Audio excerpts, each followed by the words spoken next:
Good morning. I'm going to call the Hillsborough MPO meeting to order. Will everyone please rise for the invocation, for the pledge and invocation, please? Pledge allegiance to the flag of the United States of America and to the republic for which it stands, one nation, under God, indivisible, with liberty and justice for all. Our gracious and heavenly Father, we're so thankful that you touch us with your loving hands to allow us to see another one of your beautiful days and allow us to come out today to discuss the business that we have to take care of for the future of Hillsborough County. We ask that you humble our hearts and regulate our minds as we go through the deliberations today, and that we may be on one accord at the end of this meeting. Father, we ask you to take care of those who put their uniforms on each and every day, whether the military or first responders that put their lives on the line for us. We ask you to take them back home at the end of their tour or at the end of their shift and find everything safe and sound. And Father, when we're done here today, we ask that you take us back to our homes and find everything safe and sound.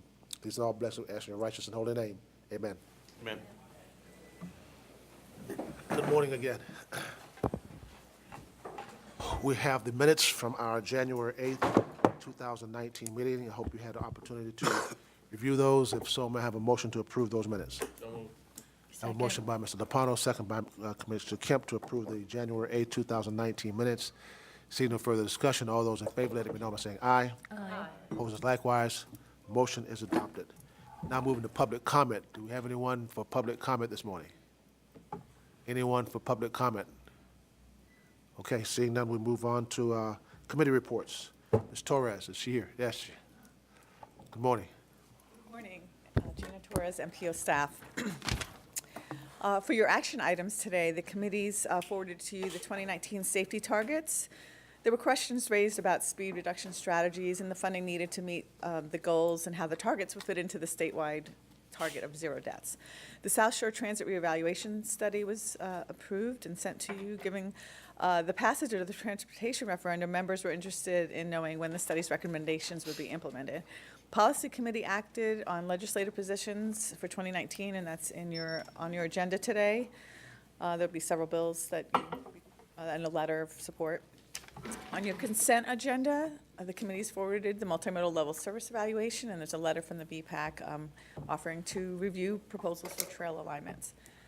The Policy Committee also provided direction to staff on next steps in the regional planning and coordination. Concerns were expressed about duplication of efforts and unnecessary bureaucracy, so staff suggested streamlining the regional process with a consolidation of the informal TMA leadership group with the legally created MPO's Chairs Coordinating Committee. There was election of officers held for a couple of the committees. The BPAC chair will be Jonathan Forbes, Vice Chair Tony Monk, Member at Large Jim Shirk, and the Intelligent Transportation Systems Committee elected or re-elected Chair Vic Bede, Vice Chair Brian Gentry, Officer at Large Vinnie Carrazza. And there was a number of other reports heard on the Heights Mobility Study, the referendum outcome and what it could mean for the MPO, expressway conversion projects in Rochester and Dallas, the 2045 LRTP review revenue projections. Those are just some of the additional items that those committees heard. I'll just move into the public online comments. Excuse me, there were several emails we received. The City of Tampa, an employee wrote in appreciation of the MPO's Community Gardens Initiative. Dale Tyndall emailed support for the extension of the Suncoast Parkway to Jacksonville. Nicole Perry wrote she was disappointed in learning that the historic home she was negotiating to purchase and preserve from DOT in Tampa Heights will be impacted by 2 of the 4 interchange options. Walter Slupecki emailed his concern with the governor's plan for expansive toll roads being costly and wasteful and asked that Tampa Bay Next project be removed from the TIP. Natasha Goodley with the East Tampa Community Revitalization Partnership wrote to Secretary Gwynn in opposition of the closure of Flora, Nebraska, noting the adverse impacts that closing 34th and 40th Street had on the economic development in East Tampa. She offered several mitigation options, such as crosswalks, decorative lighting, landscaping on Nebraska Avenue, funding new signals for Columbus and 17th to allow them to return to two-way, and linear parks along I-275 and I-4. Wanda Vincent emailed safety concerns about McFarling Park Elementary. I'm following up with her through Vision Zero. Angela Beers and Caitlin Rands wrote separately about the traffic congestion on US 41 from Sims to East Bay, and they support funding recommendations out of the South Shore Transit reevaluation. Chris Vela emailed about the timing of DOT's deliverables since we discussed TBX in August of 2015. Tony Monk, the BPAC chair, was concerned with the terminology of the safety targets and suggested to rephrase target to expected outcomes, since a target denotes a desired number. Sharon Calvert asked for the meeting invitation, attendees, notes, minutes for the All for Transportation brainstorming session in December 18th last year. David DeMarco, officer with TPD, emailed a thank you to Wade Reynolds and the BPAC members for their enthusiastic participation in the Gasparilla Bike Rodeo. And lastly, we had 2 Facebook posts. Rick Fernandez posted that TBX is not gone, and it was obvious when he reviewed the display boards of the downtown interchange alternatives that all 4 included widening into the urban core. None should be considered preferred alternative without support from the public or candidates for mayor. Chris Vila left a comment regarding the letter to the legislature that any inclusion of support for tolling should be removed. So those are your online comments and your committee report. Thank you. Thank you. Any questions of Ms. Torres? Seeing none, thank you. We now move to the consent agenda. Any questions on the consent agenda? Seeing none, may I have a motion to approve the consent agenda? So moved. Motion by Commissioner Kemp. Second by Commissioner Smith to approve the consent agenda. Seeing no further discussion, all those in favor, let it be known by saying aye. Aye. Opposed, likewise. Motion is adopted. Moving to action items, 2019 safety performance targets. Mr. Wong. Morning, board members. Happy Chinese New Year. Johnny Wong, MPO staff. I'm here to present to you the safety performance targets for calendar year 2019. The concept of setting safety targets originates from MAP 21 legislation. That legislation requires us to track performance for the 5 safety measures shown on this screen, and also to set targets for the coming calendar year. The federal reporting requirements are that these measures and targets have to be calculated using a prescribed 5-year rolling average ending prior to the year that the targets are being set for. So for the exercise today, we're going to be setting targets for calendar year 2019. The legislation requires us to use data spanning from the previous 5 years, so 2014 through 2018. And because we have to set targets every year, next year when we do this exercise, we'll be using data from 2015 to 2019 and so on. That MAP 21 legislation requires both state DOTs and MPOs to report performance and set targets every year. Once again, this is the 2nd year that we're doing it. In the lead up to the target setting exercise last year, August 2017, FDOT declared that they were going to set statewide targets of 0 for all 5 required safety targets. And so in February of 2018, we established our baseline targets, which were not 0. In the lead up to this year's target setting exercise, FDOT once again set all 5 statewide targets to 0. And what we're tasked with doing today is establishing targets no later than February 27th. That deadline of February 27th is significant because any changes, amendments, or updates to either the Transportation Improvement Program or long-range plan from here on out will require us to include the stated performance measures and targets. Moving forward to the rest of the timeline, it's anticipated that December of 2020, FDOT will review our safety targets and make a determination as to whether or not we're making progress toward achieving them, and Federal Highway Administration will do the same thing with FDOT's statewide targets. Before we cover what our proposed targets are, I'd like to provide a little bit more context and kind of explain how we chose our targets and why we chose them. And that story begins in 2014 when we were in the midst of updating our long-range plan. So when we were creating this plan, we did 2 rounds of scenario planning, and the goal was to reveal what the public's preferences are for safety performance. We began by looking at existing safety investments and crash performance, and we were able to forecast at the given level of investment what our crash performance would look like over the next 20 years, assuming that the investment trend remains the same. And we determined that if we were to invest at status quo, meaning no additional funding, crashes would be reduced 10% by the year 2040.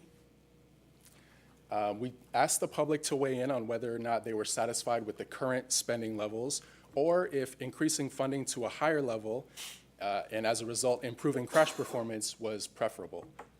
We essentially showed the public what could be achieved at the status quo level of investment, meaning no additional funding.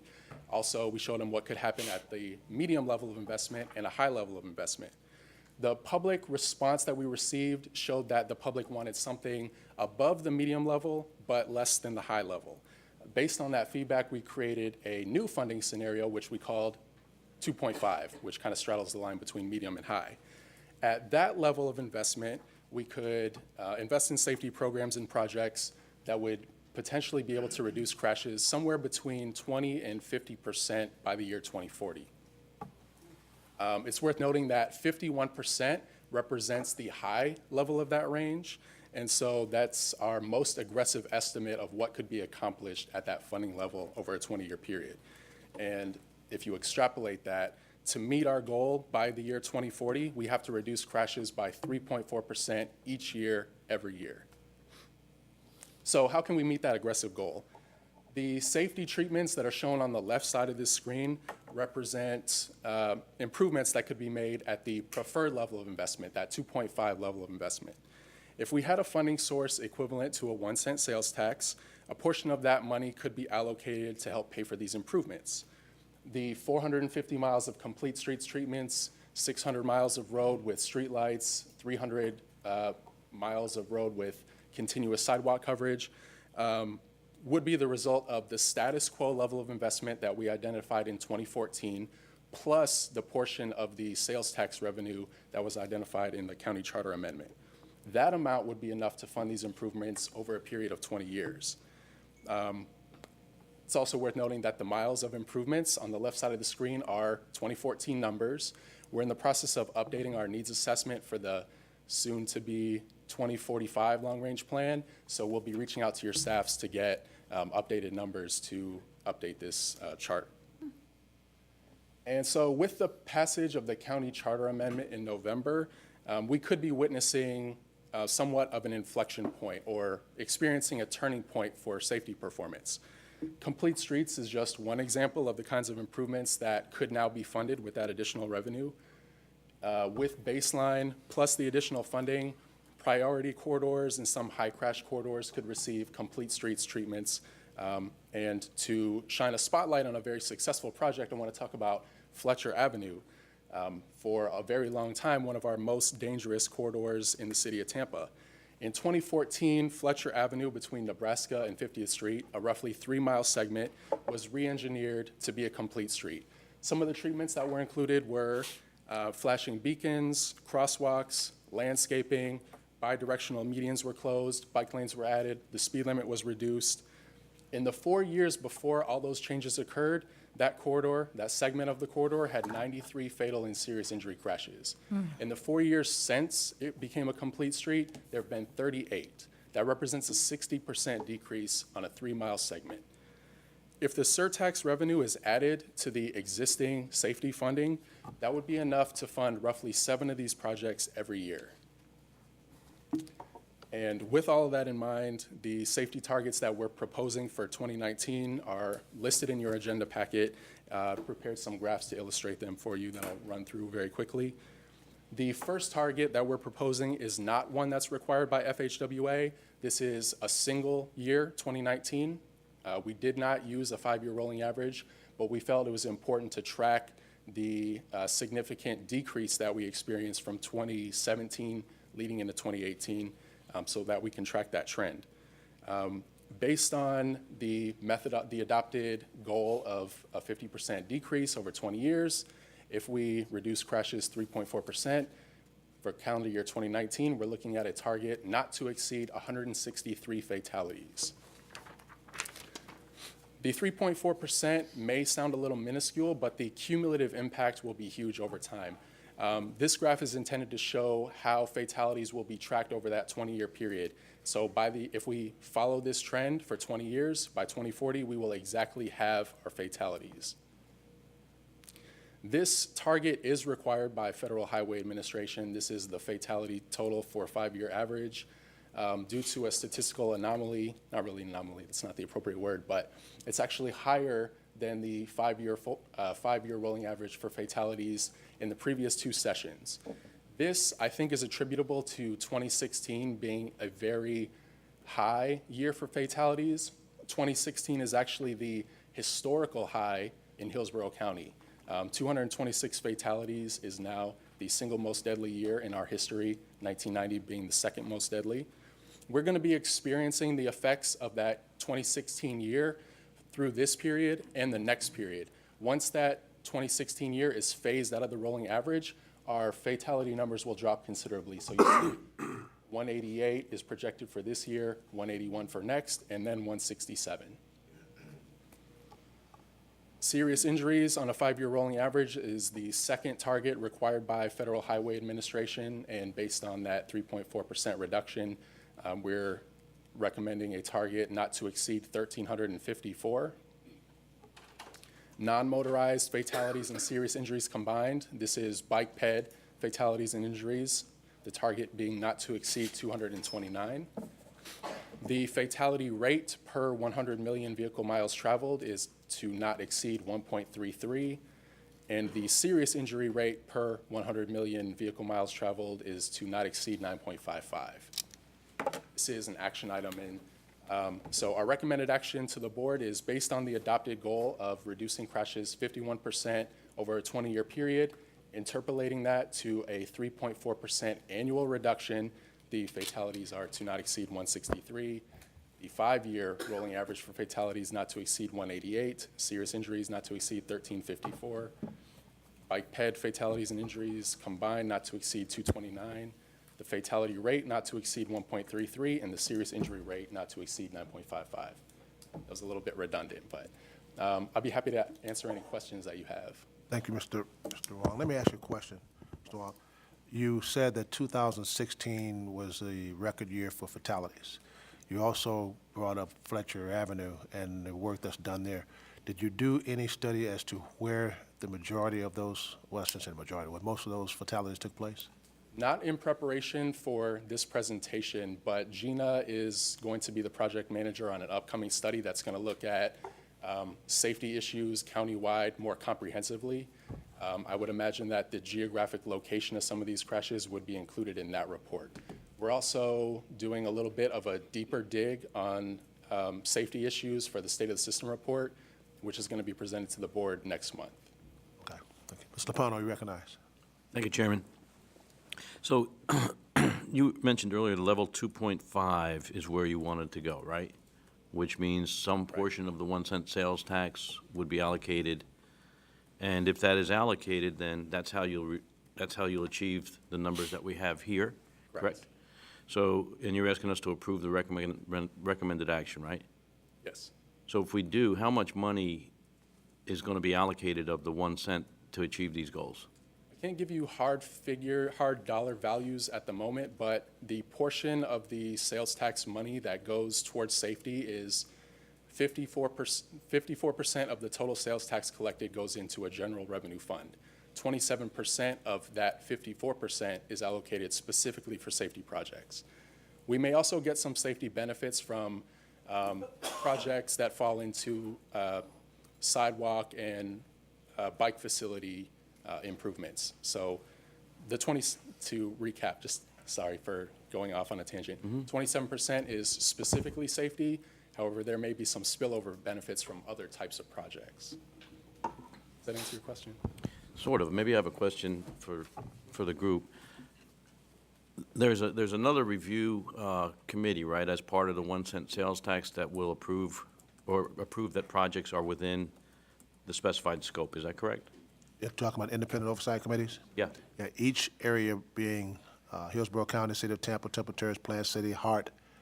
Do we have one here? Oh, we don't appoint now. We have independent oversight committees. So I guess my question is, if we approve this, we're sort of saying, okay, then some amount of money, which we don't know the amount, will be needed to achieve these targets. And are we prescribing this then to that group so that they would then have to do it, or how does that work? Well, it would depend on what area it's in. It would depend on if it's Hillsborough County, if it's in the City of Tampa, Temple Terrace, or Plant City, or Hart. Hart would probably not do roads, anything like that, but it could be part of safety. The boards or the city council or Board of County Commissioners will then, make the recommendations and send those to the Independent Oversight Committee. Independent Oversight Committee does not, as far as I can tell you, say, no, you can't do it, yes, you can do it. What they will do is to make sure that it's within the guidelines of the law. Okay. All right, thank you. Holy Jesus. Commissioner Overman, and Commissioner, Mr. Mechanic, and who else I saw? Mr. Wagner. Right, great. Thank you, Dr. Wan, for your report. In your analysis, it was very clear that somewhere along the line between 2014 and 2016, we either had some significant changes that would cause that spike. In your analysis, were there large determining factors that were pretty obvious signs? For example, not only have we grown significantly across the entire network and have a lot more people, thus a lot more cars, but were there design changes or lack of design changes that address the congestion that we've experienced possibly during that time period? I mean, what were the leading factors that caused that spike to exist? It's very difficult to attribute the rise in crashes to a single factor. I mean, there's a host of factors that contribute to our increase, and you named a bunch of them already. Population increase, VMT increase. As the economy rebounds or grows, people tend to drive their cars more frequently.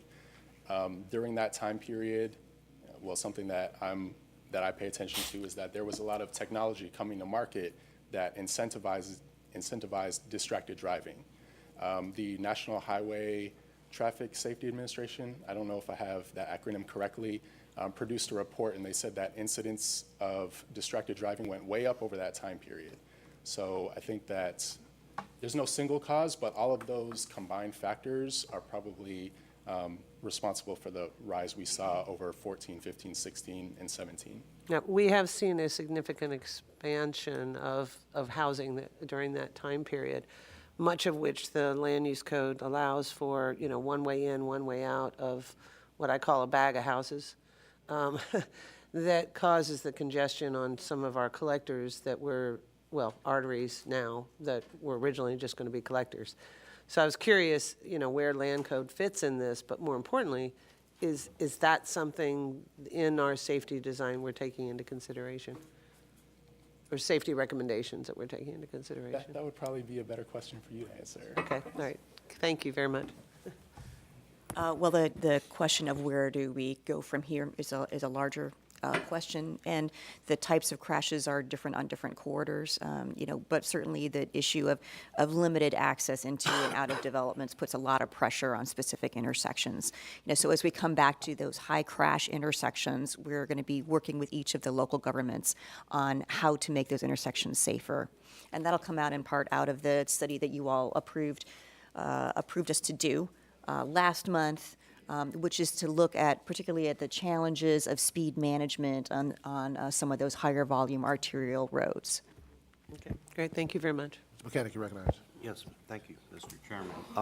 I sort of have two questions here. One, to follow up on what Mr. Lopano was talking about, the referendum already has a subset of, or a category that the local governments are obligated to spend in the way, and called safety improvements. Are you suggesting that they spend more than that allocation to achieve these particular goals, or? The allocation of the general revenue portion of the surtax comes almost directly out of the funding categories we identified in our 2040 LRTP. So the funding allocation that we use to project these crash figures, that exact same amount of money that we identified is what is made available through the language of the surtax amendment. And I guess the follow-up is, does this board action, MPO board, have any effect on the choice of projects that the local government might be choosing here? I don't want us to be impeding a discretionary process that will be going on as a result of the referendum? As I understand it, the jurisdictions will assemble their own work programs, basically outlining how they intend to spend the surtax revenue that will be allocated to them. And once they prepare those plans, that is then run through the Independent Oversight Committee. And as long as it meets the criteria spelled out in the surtax amendment, more or less they're free to select safety projects as long as they meet the requirements as outlined through the surtax amendment. Okay, thank you. Mr. Wagner, recognized. Yeah, sorry. So you came up with a revenue increase needed to achieve the 51%. What was that dollar amount? Again, we didn't identify a specific dollar amount. It was a percentage of a potential new funding source. So when we did that second round of scenario planning, we asked the public to help us identify how the equivalent of a 1-cent sales tax should be allocated across various program categories. Mr. Alden, you want to? Joe, it was about 45 million a year when we did the Imagine 2040 long-range plan. Now, obviously, those estimates are a few years old, which is why we'll be updating it this year. So you're saying the increase would raise the program level to 45 million across those categories a year? That would be the target per this? So the sales tax, if you just do the estimate of 303 million a year raised by a 1% sales tax, and you multiply that by 54%, which is what goes to the local governments for roadway improvements, 27% of that set aside for safety, that generates about 44 million a year. Please stop. I understand the split as in the referendum.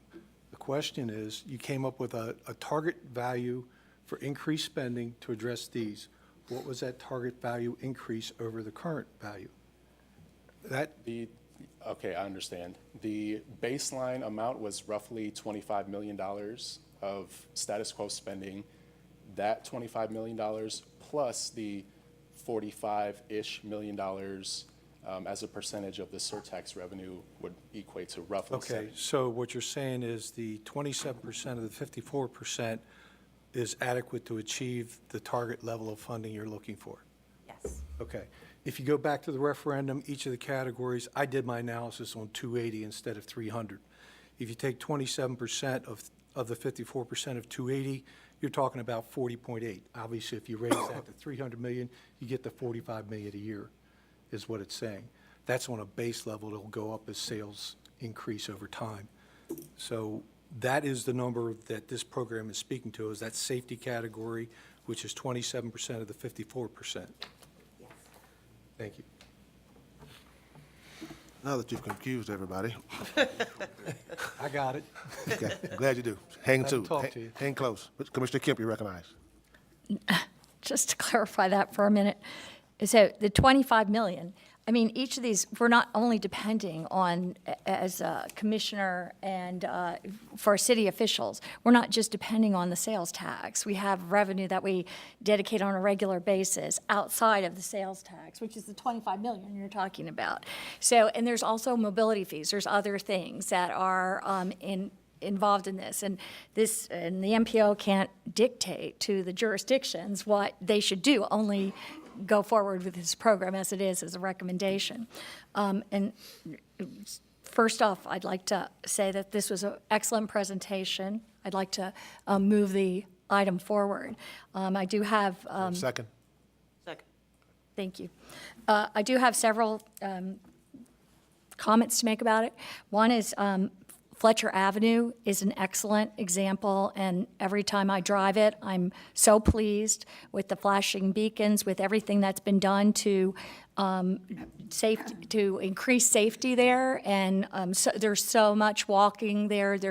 I see all the time when I go up there, every single time I see people in wheelchairs going in the bike lanes. And it always scares me, but I'm glad to see that it's a way safer place. I was very happy to hear this report that in 4 years, there was a 60% decrease in accidents, serious accidents and fatalities on Fletcher Avenue. I think that gives us a great example of how we need to move forward. So I was glad to get that information. Second, I guess with the Federal Highway Administration, this program is new, correct? This safety metric that they're putting out. Are there penalties for not meeting the standards, or how does that work? Anything, or is this just to get the jurisdictions? Just to get us talking. Okay, great. Okay, I just wanted to understand and know that. Third, I saw recently Channel 10, ABC News, has been doing a series on school safety dangers, Rogers School in Riverview. And I have to say, I was profoundly shocked by the condition that we have in Hillsborough County of kids making their way to schools. And I know that we have our 20 high crash fatality corridors identified, and I know that we've done some work on the schools, but I can't even tell you how utterly shocked I was by watching these reports. And I know right now we have county staff out there looking at sidewalks. Kids are required under state law. They will not provide transportation for them under 2 miles. In Hillsborough County, we're doing 1.5 miles. To me, that has to be the number one thing that we are doing, retrofitting. I cannot even believe what kids are walking and what dangers they're facing. And I would never, ever let my children walk in those areas or do that. And I don't think any child in this county should be doing it. So I'm just wondering about how the school safety plays into identifying the areas where we should immediately be retrofitting sidewalks, crosswalks, all that. Ms. Stewart. Thank you. Welcome. Thank you, Chair. First of all, just a correction, the district does not transport anything outside of 2 miles that is not considered hazardous. We are not at the 1.5 mile mark. Oh, okay, thank you. I didn't realize It's 2 that. miles. Statute is 2 miles. The state has been asked again this year through the legislature to look at the hazardous walking condition legislation, but that is a long process and it's a costly one. And every time it comes up, everyone backs away from it because the minute you say 1.5 miles or a mile, you start talking about a lot more infrastructure and a lot more children, and that's extremely expensive. The school transportation group, which just wrapped up and is closing down and moving off to, part of it moved to the district to handle, and the other part of it moved back to CTST, has studied the top 10 crash corridors around schools. So we have the top 10 schools. We've done some work, but funding is always an issue. And I would agree with you, that is the biggest challenge that we face as a district, is we don't control where sidewalks and crosswalks are. That's county and city, although it becomes our responsibility because that's how our students get to school, a lot of them. So we've been working, I will say, very closely with the county and the city to try and make changes, to try and go out and reevaluate, to look at a lot of what we're seeing, and I know Ms. Silva and Ms. Torres can attest to this, is driver and parent behavior. And I don't want to put it all back on, but driver and parent behavior is a massive issue. I was out at Pride last week, and where and how people drop their children off at school, in the middle of the street, in the middle of crosswalks, they pull over on the side of the road and kids just get out and run off, is really very terrifying. And I agree with you, I'd not let my children at this point walk to their school. They get bused or driven. So it is a big issue. It is part of the reason that we started the group that we started. We've wrapped up almost 3.5 years of work. The studies are out there. The work that we did is out there, and we need the county's help and the city's help to make those adjustments. And FDOT as well. They've also been a partner. So, thank you for recognizing the challenges we're up against. Commissioner Smith, you're recognized. Thank you. So on your slide with a sustained 3.4% annual fatality, there, that one. It's a straight line, 3.4% per year. And I wonder if we might hope for more of a curve in there on a couple of counts. For one, if our economy rises, our sales tax will be bringing in more than $45 million each year as people are spending more money.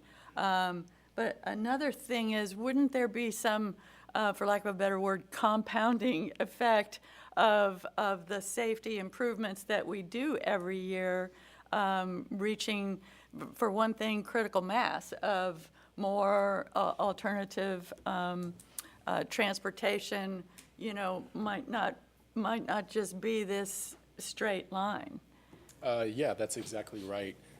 So just for ease of illustration, this decrease on the line graph shows a relatively linear trend. My expectation in reality would be that some years we are overachieving, as in reducing crashes more than the 3.4% we identified, and some years we may do not as well.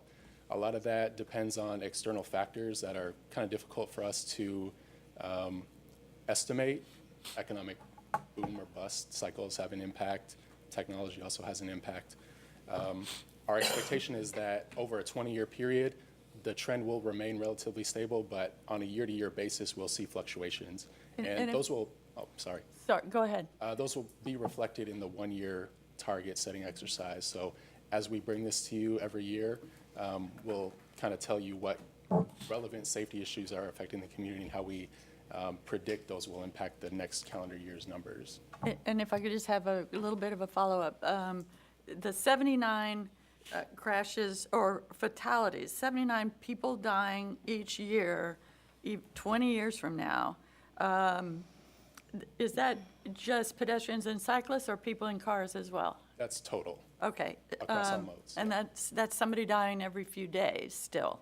How, and that's what we can project with 25 million of the status quo amount and 45 million of the steady tax portion. How much would it take to get to the goal of Vision Zero in 20 years? That is a question I'm not prepared to answer. I cannot give you cost estimates for that. I have no idea. I don't even want to take a shot at that. I mean, we're saying we have this goal of Vision Zero, but we're not getting there in 20 years. So I wonder what it would take to find out that. Who should I ask? As we Where get closer to achieving a target of zero, the cost of making a marginal improvement will go up considerably. When we get to the point where we have reduced the annual fatalities to about 100, it's going to cost even more money to reduce that number by even one. I think that would probably require the expertise of a safety economist, and I'm not making any suggestions for myself to do that analysis, but I'm not really sure how much money it would take to get to zero over a 20-year time period. I would imagine it's considerable. Mr. DePana, you recognize. My question was answered, Chairman. Mr. Mechanic, you recognize. I wanted clarification. I think Commissioner Kemp asked what the consequence was of failure to meet these goals, and I think, Beth, you said there was none? That's right. I mean, as a lawyer, I found that hard to believe, that we're spending all this time and taking this action.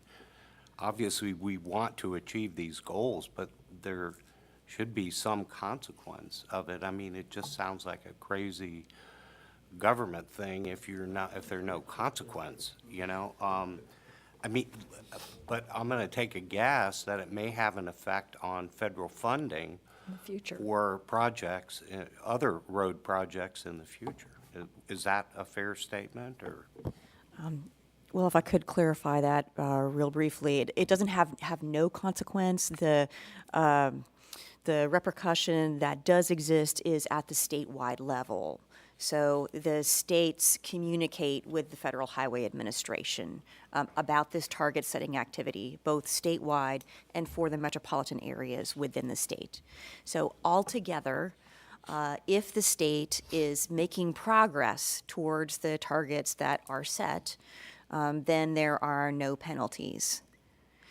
The penalty that Federal Highway could apply if it found that a state was not making progress towards its targets would be in less flexibility in the use of federal funds. So there are some federal funds that are set aside specifically for safety, We have heard from Florida Department of Transportation that they are currently using all of those dollars for safety. So effectively, the feds don't have anything that they can hold over the state of Florida. It's all of the federal money that comes to Florida for safety is getting used for safety projects. It's not getting flexed to anything else. Commissioner Overman, you're correct. Well, clearly there are consequences if we don't do something, because we have more people than we should have dying, and that's a pretty unhealthy consequence. But in line with what you've suggested, it's clear that for those of you that aren't on the Hillsborough County Board, we have adopted Health in All Things, which also supports the Vision Zero, and we would be violating those things by not following these kinds of protocols. So I'm excited to see that we're doing this. I do have a motion later on in the day as new business that follows up with this, but I'm encouraged that we're making priority safety and reducing crashes and addressing the issue of recent changes in our school systems circumstance that has caused our children literally to be at risk, which is very unfortunate, and we do have to address that as a priority. To the question that was asked, in your planning, when we set the goals for safety, is there room among all the stakeholders to adjust what's in our planning to address the risk that we now have of our children? It appears as though there is, but I'm not sure. The way we calculated baseline spending was by identifying safety projects that are in the current 5-year capital improvements program. Of course, it's up to the local jurisdictions to either increase or decrease that funding. We don't really have discretion over that. But based on their existing levels of spending, plus the anticipated new source of revenue, that's how we projected this out. Jurisdictions decide that they want to increase safety funding, that would, of course, improve the safety forecast. And as a follow-up to that, I can understand why we can't get it to zero when maybe the spike that we saw was the result of not having strong legislation on distracted driving penalties. If that's been a leading factor, then it's very clear that either at the state or the local jurisdictions, we need to address that issue when it comes to crashes and our pedestrian and as well as cyclist injuries that cause death or permanent life-changing injuries. So, thank you. Councilman Just a Maniscalco, few comments real quick. I'm glad that the conversation is changing from being car-centric to people-centric, because 79 deaths per year, to me, is an epidemic. And when we adopt and embrace Vision Zero, we really need to focus on that. And I know there's human error, and sometimes people don't pay attention, but we have to do the absolute best that we can, because opening the newspaper, going online and reading that another pedestrian has been killed, it's just, is completely unacceptable. And it's our duty as elected officials to do whatever we can in our power at the local level and at the state level to make people a priority. We have to, we've built the roads, we've built the interstates. What about the people? What about our children? Everything Commissioner Kemp said. They are in danger, and people should not feel that way, to cross the street or a busy highway if they're using the crosswalks properly and whatnot. But, I'm glad that the conversation is changing, where we're focusing on the pedestrians and the people and our children and the things that really are important. Our lives depend on this, and they really do. Seeing no further discussion on the issue, we have a motion by Commissioner Kemp, second by Commissioner Overman to accept the 2019 safety performance targets. All those in favor, let it be known by saying aye. Aye. Opposed likewise. Motion is adopted. Thank you. South Shore Transit reevaluation, Ms. McKinley. All right. Good morning, Sarah McKinley, MPO staff. Today I'm going to talk about, excuse me, the South Shore Transit reevaluation study that we did in 2014. We originally did a South Shore Transit study. We were recently asked in March of last year to sort of bring back that study, dust it off, come up with some new cost estimates as well as an implementation plan. We've had a series of 4 meetings throughout this. In June and May, we had some initial stakeholder meetings where we set out to sort of not only reevaluate what was done in 2014, but also find out what are the new priorities of the area. Back when Mission Max took place, there was some service reduction within the South Shore area. So making sure that we're not only updating the study, but meeting the updated needs of the community. We came up with some initial alternatives, brought that back to the public, and then in November, we had a final meeting where we introduced our updated implementation plan. So South Shore is a large portion of the county. It is the fastest growing portion of the county. It outpaces the rest of the county in population, households, and employment growth. And as you can see, it is a community that's also limited to very few roads. There are 3 east-west roads as well as 3 north-south roads. And so you're sort of dependent on those roads to not only provide transit, but getting in and out of the area as well. In 2014, we had a series of meetings where we came up with a locally preferred alternative. That alternative was the two-way loop alternative that also connected to the Brandon Mall as well as downtown. This was sort of come up or brought to us through a series of meetings with stakeholders and the public. And at that time, their major concern was circulation within the area. Since then, their major concern has been not being tied just to the Brandon Mall, but also having their direct access back to downtown. They did lose their express bus with the Mission Max revaluation, and at this time, we didn't look at express routes, so that became a big concern. We also looked at the addition of flex zones, focusing on those east-west routes to get people into the major service area as well.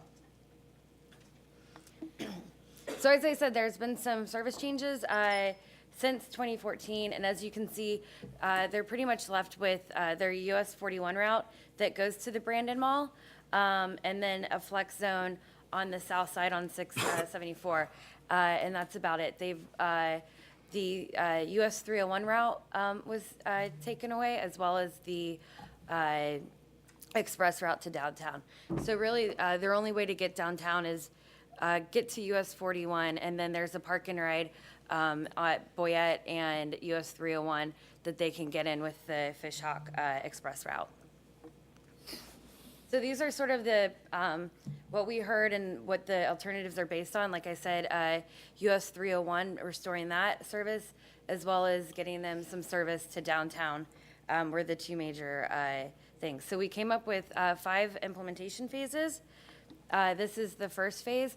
This is restoring that US 301 route, and then also adding a park and ride at I-75 and Gibsonton. That would allow them to tie in better to that Fishhawk express route and allow them 1 transfer or 2-seat ride to downtown. All right, phase 2 would be getting some sort of service on I-75 again, having a quicker express route back and forth, tying in again to that park and ride at I-75 and Gibsonton. Phase 3 would be to have that route go all the way to downtown, so I-75 directly to downtown. We do know that there is the plan to update the interstate through there, adding the express lanes along that section. So we do sort of recommend that as there's construction on the interstate and the interchanges, we know Big Bend and Gibsonton are slated for improvements. So utilizing US 301 as an option when there's construction, but the ultimate plan is to have a express service that'll utilize some park and ride lots at 674, Big Bend and Gibsonton, and then directly into downtown. And then also with this phase, we're recommending implementing that southern loop from the original study. And then phase 4 would be implementing the northern loop. The southern loop as you can see, has a bit more population and destinations on it. And talking with the community, they figured that would be the first loop to sort of test and try, and then the second loop for implementation later. And then we also looked at how we can connect to the high-speed ferry. With this, we're sort of proposing, there's an existing, as I mentioned, the existing Fishhawk route. There's an express route. There's also the Bloomingdale Express route. So finding a way to sort of tie Bloomingdale to Fishhawk and come to the ferry, and then also tying Fishhawk, Bloomingdale to downtown. So there wouldn't be any buses going from this area of the county to McDill anymore. They would all be redirected to the ferry service. This is the updated cost for the service. They sort of grow on each other. So we're looking at about, for the first phase, $3 million in operation with additional $7 million in capital, up to about $9.4 million in operation and about $16 million in capital. And then these are the ridership estimates for those routes. We've also looked into some alternative mobility options. There is a lot going on in this part of the county. Like I said, it is the fastest growing portion of the county.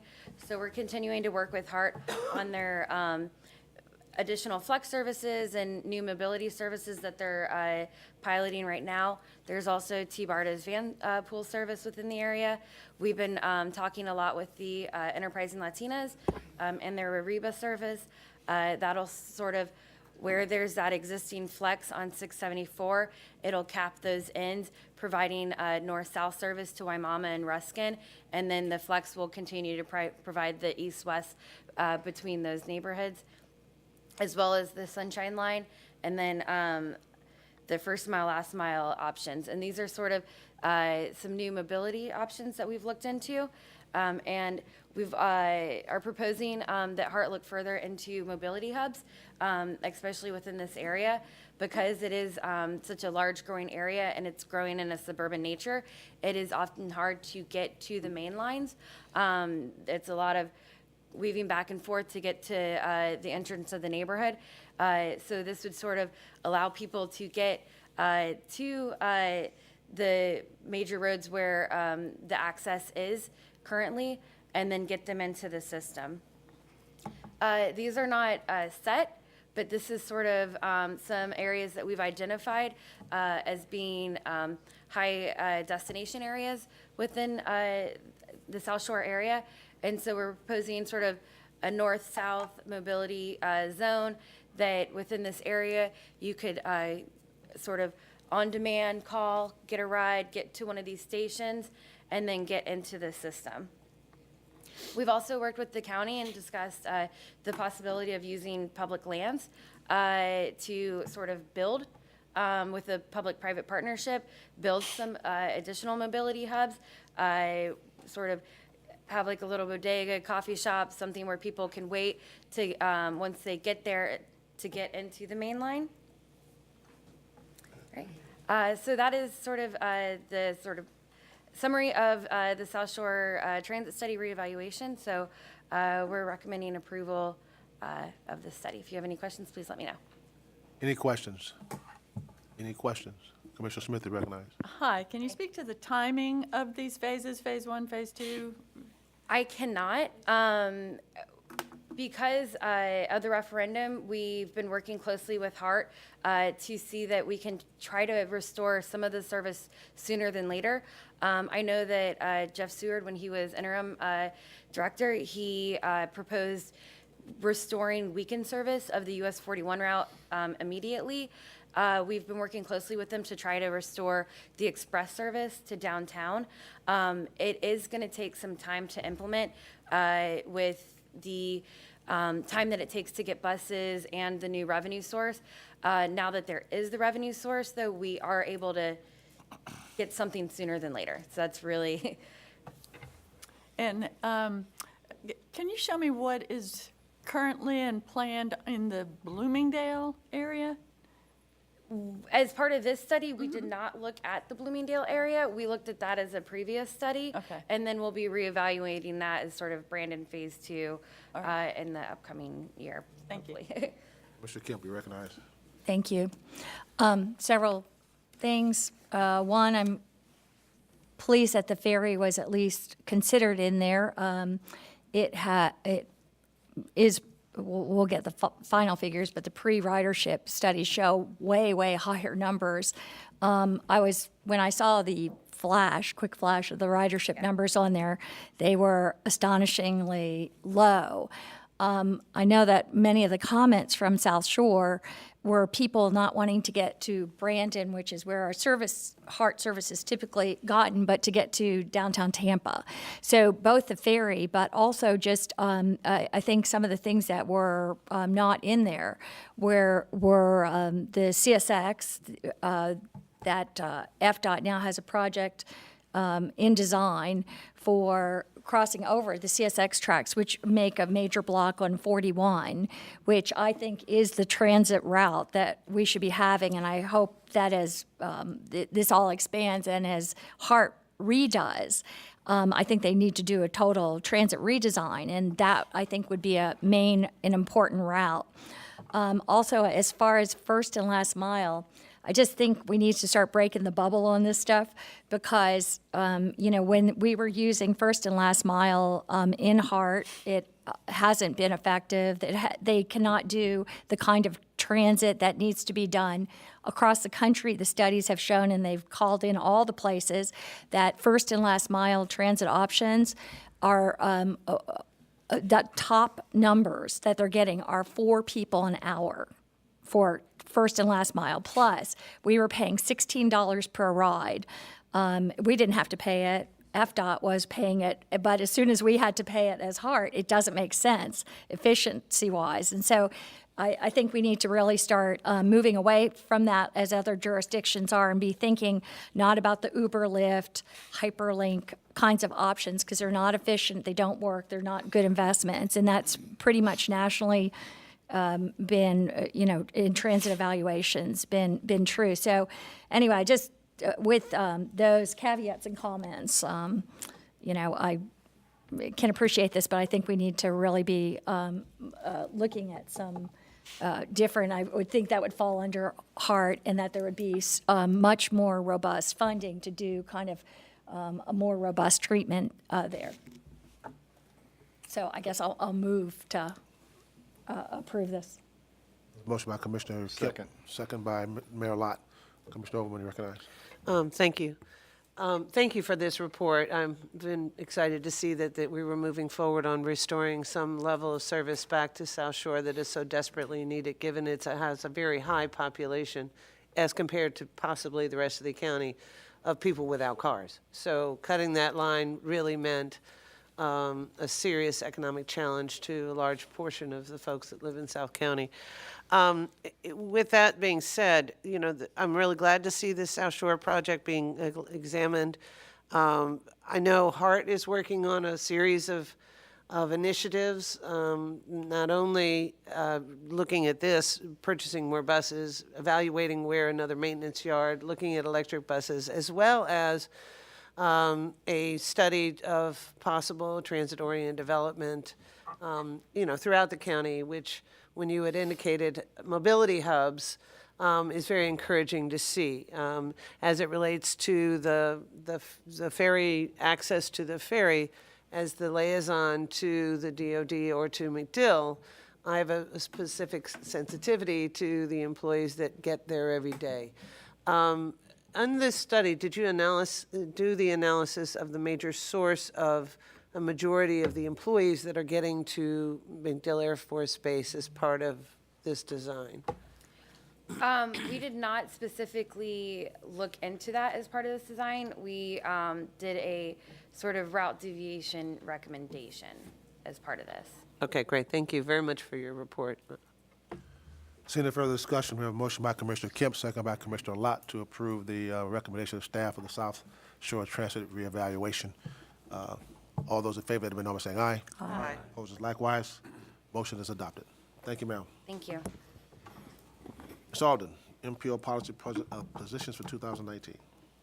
Thank you, sir. And board members, you have a legislative update from the Florida MPO Advisory Council in your agenda packet. That is our first legislative update for this state of Florida legislative year.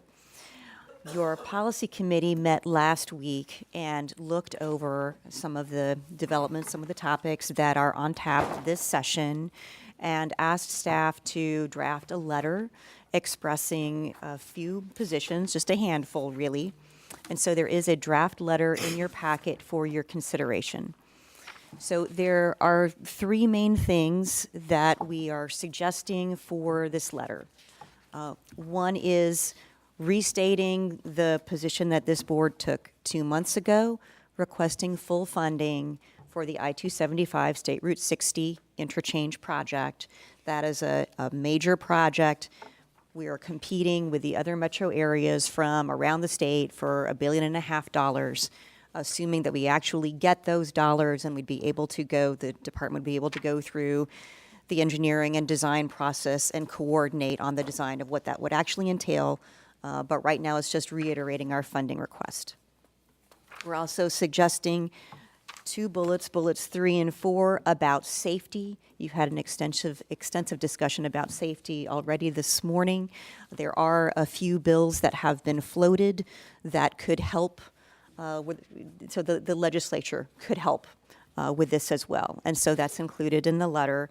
One of those, in fact, about the school hazardous walking conditions. So the second bullet is the one I would like to spend. Find the letter you're referencing. Okay, it is page 73 of your PDF in your agenda packet.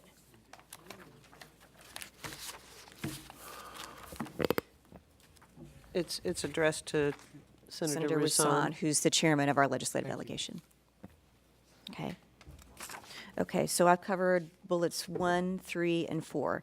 I'd like to spend a little bit more time on bullet number 2, which states, we strongly oppose legislation that restricts citizen participation in key decisions by eliminating seats on our MPO board or by restricting the use of voter-approved Charter County transportation surtax proceeds to a narrow set of eligible expenditures.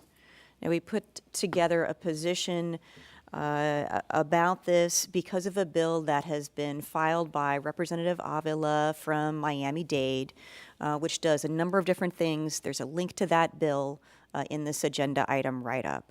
So there are two things that are particularly concerning from our board's point of view.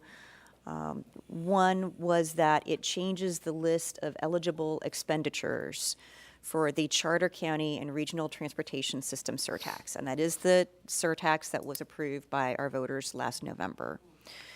So it would delete the entire list of eligible expenditures and replace it with a much shorter list, which includes only capital, like construction, and vehicle acquisition for bus and rail projects.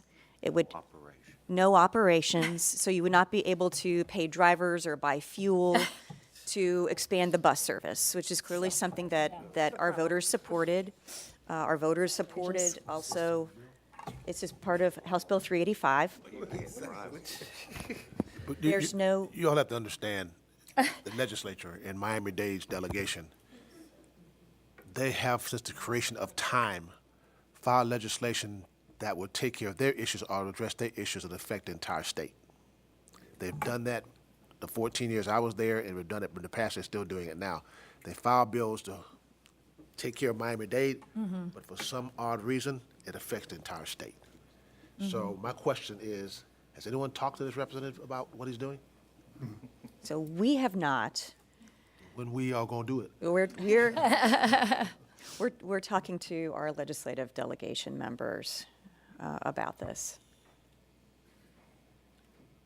Someone needs to talk to the representative and let him understand what it's doing affecting the state. If the MPO Advisory Council. has not done that yet, I would recommend that they do. I understand we sent a letter to our delegation, but someone needs to talk to them about the effect that they're having in this entire state with the bill he's filing to take care of whatever's happening in Miami-Dade County. Chair? We have reached out to recommend the. you make that phone call. Don't make more than a phone call. Somebody needs to go to his office and talk to him face to face. Would you like me to go to Tallahassee to do that? Well, I think it takes more than just you or me. I think it needs to be a team. And evidence has affected all MPOs, am I correct? It affects the MPOs that are eligible for this surtax. Now, a bunch of them have not approved it yet, so they're not paying as close attention. So how many would it take, how many would, So there are 3 in the state that have approved that three are- surtax. Us, Miami-Dade, and Duval. Miami-Dade? Excuse me. Hold on. I'll be with you. Maybe those are 3 large areas. Some way, somehow, the 3 MPOs and maybe the chairs, while they're in Tallahassee, and they're going back and forth to committee meetings now, possibly before session, meet with, what's his name? Avila. Avila, and discuss what this is doing to the MPO, to the areas that have the surtax now, and those are possibilities. Those that have the possibility of passing the tax need to understand what's going on also. I didn't mean to interrupt you, I'm sorry, but it just triggered my, Okay. Mr. White. Yes, sir. On the surcharge restriction element, I'll ask, I think there are 3 that have already have a surcharge in place. There are That's what she 20 said. counties, I don't know if council can verify this for me, but I believe there are 20 counties defined as charter counties. And this is a perspective, it's looking forward to 2020, correct? Is when the restriction would begin? For the effective date of the bill, For I the think is effective date of 2022. the language restricting use of surcharge Right. revenues. Yeah. So there's 2 questions. One is, if you already have passed one and it's in place, does it limit your use from that day forward, even though you passed it under different circumstances? And it's not clear It's at not all in clear. the bill. Right. Counsel? Sure, yeah. 2 things on this. I actually noticed that there was a nearly identical bill from the 2017 legislative session from a Miami-Dade state senator that struck all the language that you can use the surtax money for and replaced it with just capital facilities for transit without staff. And the difference was that bill, at a minimum, it said this applies to, and there's a provision that's also in this, because this bill amends 14, I think, statutes.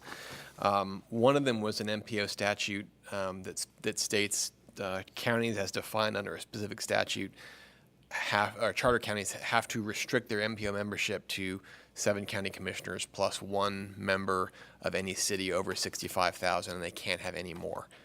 But the trick of that statute is it defines county as any county operating under a home rule charter adopted pursuant to subsections 10, 11, and 24 of Article 8 of the 1885 Constitution.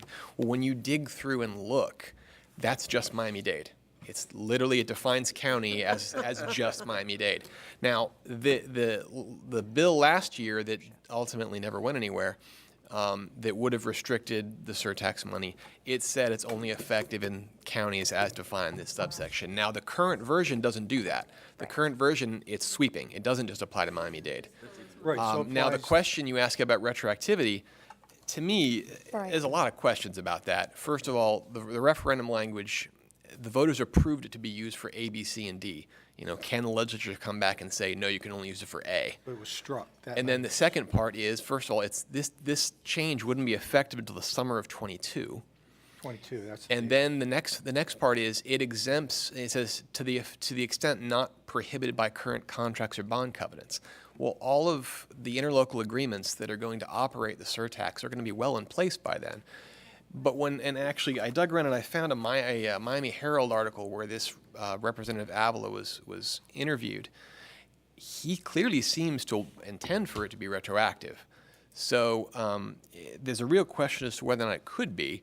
But that said, since he seems to want it to be, this board may want to obviously oppose that change. So if I can finish, it's more broad than just 3 existing counties. It's a mysterious question on whether it's retroactive or not, which would be bad for us if it is. And a finesse point on me, it's aimed, a large part of it's aimed at taking their expressway authority and putting it on the state and ultimately eliminating tolls. And from our perspective, you have to think about that a little further.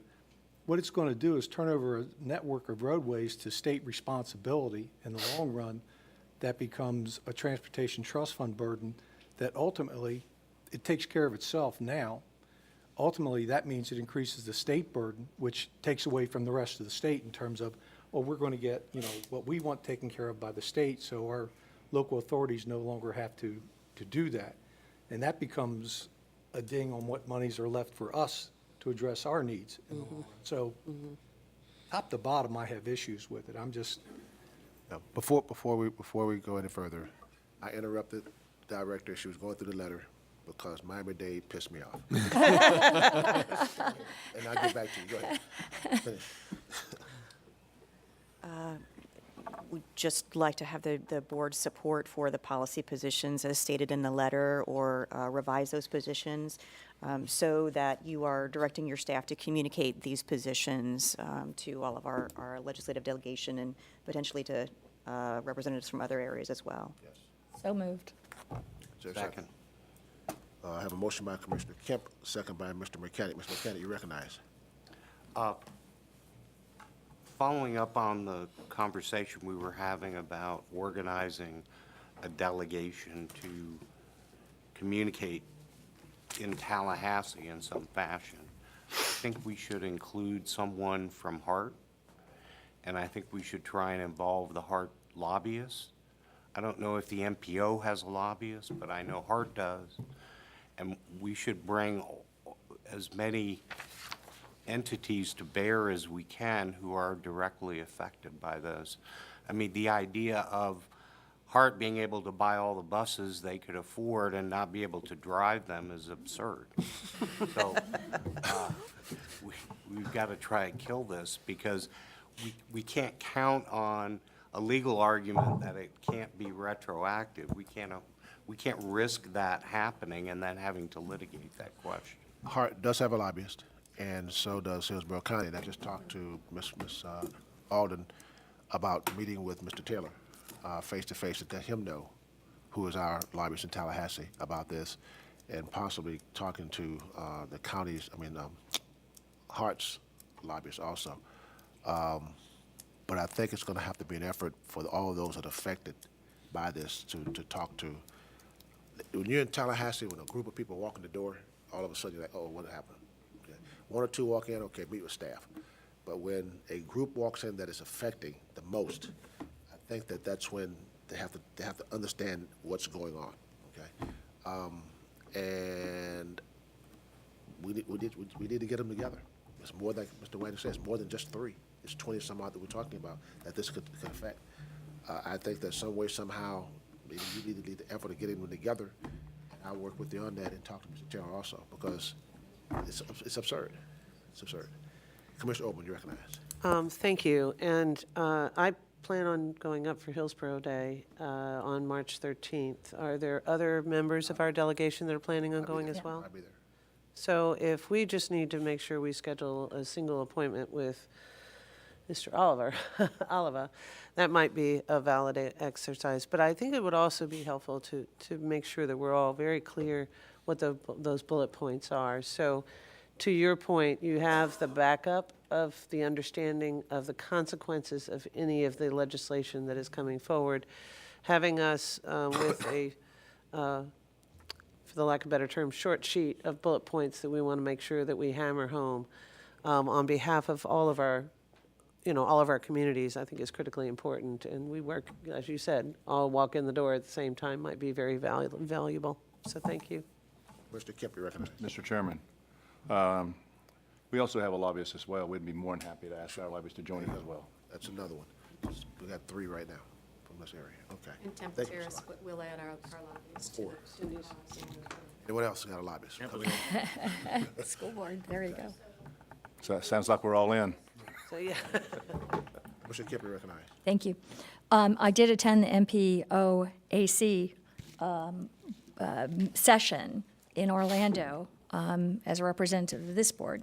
And I did have some conversations, and was aware that this bill was out there by Representative Avila. It's obviously a poison pill for all of transit, but he apparently was very much directing it towards his anger at what is happening in Miami-Dade, about what he feels about the referendum there. And the other thing is, there are, as well as this, I have big questions, as were raised before, about whether this could ever be applied retroactively. Nonetheless, I think it'd be great for us to be a strong voice about this, a pushback to it.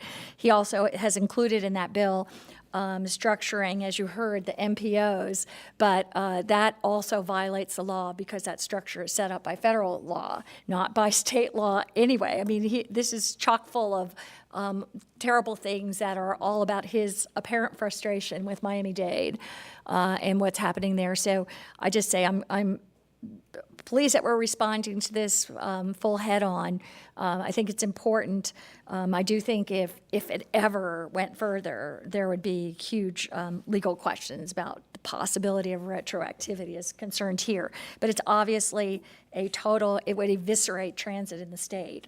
I mean, in many ways, to not, at least for us three, but also for any place that was trying to do more robust transit, to not be able to use for operations is ludicrous. Mr. Counsel, is there a companion bill in the Senate? No, not as of yesterday. All right. Commissioner Smith, you recognize. Best way to kill it. Yeah, Thank you. It's not there. You got a good idea to get it killed, but right. knowing Miami-Dade, some senators are going to pick it up. Yes, ma'am. I have a quick question about the bullet point number 1, the funding for that's the West Shore interchange. And would you, Ms. Alden, just clarify on the record for some of the citizens who have asked questions about the timing of the funding in regard to the timing of the SCIS study, and just clarify that the funding, the study will happen and then the construction will happen accordingly, but we need the funding as soon as we can get it. Sure, and so there are, of course, a lot of questions about exactly how the project will be designed, and those questions will all be investigated, and there'll be a public process for that in the design and engineering phase for that project. So that is still upcoming. Mm-hmm. And part of the funding goes to that as well, that process. So is the design phase funded on that? I'm going to asking our district secretary. No, on the West Shore interchange itself, we had funding at one time. It was taken away when we did the reset. We would have to get a record of decision, which would mean the SIS would have to be approved prior to being able to move forward into the next phase. We still have some right-of-way to acquire. Not a lot. We've purchased most of it. We've got some. We would probably procure this as a design-build project, so the design and the construction would be under one master contract. But we still have a lot of work to do before we get to that point. What we're trying to do now is get ourselves in line and try to not let Jacksonville and Miami and Orlando and everybody else get all of the SIS funding. Mm-hmm. And since we have gotten a lot of support for West Shore interchange, that's kind of what we've centered our request upon. So, thank you. I just want that clear for everybody. Yeah, thanks. Mr. Clark, correct. Yeah, Mr. Chair, just to follow up, the press release that Representative Avila did 2 weeks ago when he filed this says he's joining Senator Manny Diaz Jr., who's going to join him with this. But as of yet, there's been no Senate bill. Diaz Jr. is from where? I think he's from Miami-Dade. And actually, even in his press release, he says he's repealing the Miami-Dade Expressway Authority. He's reforming the half-penny transportation surtax, which clearly he's only intending Miami-Dade's half-cent tax. But as of yesterday, there's been nothing from Senator Diaz about this. Hold on. We should probably set up an appointment with him, too. Hold on. Let's see where he's from. What's his name? Manny Diaz. Check his district.